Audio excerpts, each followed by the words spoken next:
Fenêtre sur l'emploi pour parler de la féminisation et de l'alternance. Deux défis importants pour former 60 000 ingénieurs. Mathieu Carrier, merci d'être avec nous sur le plateau de Smart Job, directeur des politiques de branche au sein de l'Opco Atlas. L'Opco Atlas, c'est les métiers de la banque, de l'assurance, du conseil. Tout à fait. Conseil élargi qui inclut du coup le numérique et également du coup l'ingénierie. Concrètement, l'objectif, la barre est haute, 60 000 alternantes pour aller vers Qu'est-ce qui se passe? Comment vous allez faire? Parce qu'on a beaucoup d'invités sur ce plateau qui nous disent nos écoles, c'est super, elles sont bien, mais on n'a pas assez de filles. C'est ça le sujet en fait qui est posé. Alors le sujet, c'est 60 000 ingénieurs. Aujourd'hui, pour soutenir du coup l'évolution, la transition écologique, la transition numérique, on a besoin en France, dans l'économie française, de 60 000 ingénieurs formés par an. On en est à 46 500. Donc aujourd'hui, il y a un déficit de à peu près de 15 000 ingénieurs. Il faut trouver les moyens d'arriver à former plus d'ingénieurs. Et une des pistes, c'est justement de féminiser un peu plus du coup la formation des ingénieurs.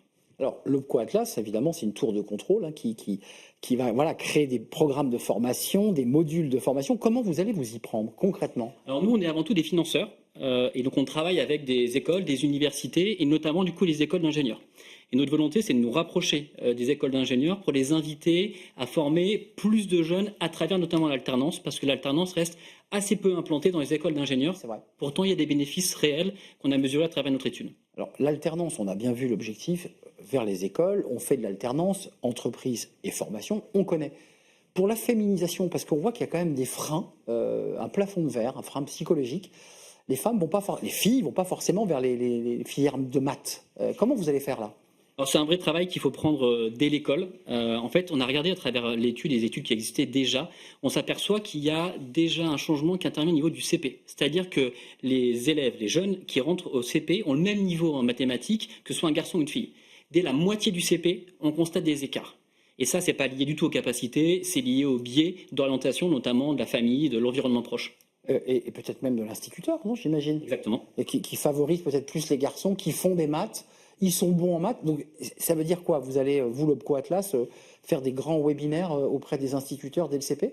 Alors, on a des actions dans les écoles. Alors, c'est pas le cœur de notre activité, mais c'est important au niveau des écoles, au niveau des collèges, pour expliquer, pour avoir des rôles modèles, pour pouvoir avoir des témoignages aujourd'hui de jeunes filles qui ont réussi leur parcours professionnel, qui ont suivi du coup une école d'ingénieur, et avoir ces rôles modèles auprès des collégiens et des lycéens.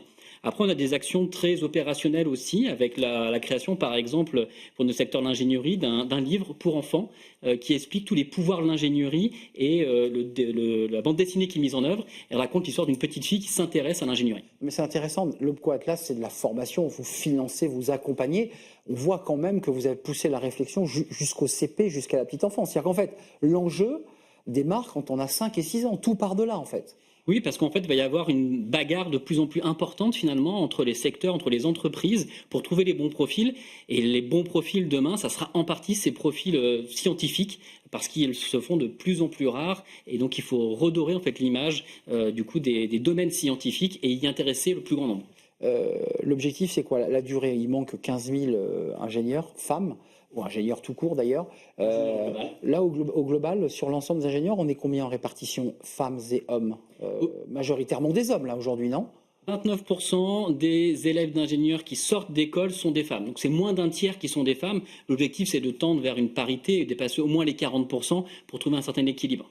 Donc ça veut dire que vous, l'Opco, vous allez dynamiser, financer des programmes, des écoles, pour qu'elles s'engagent plus fortement, pour qu'elles communiquent, concrètement? Alors, on va travailler sur des opérations ensemble.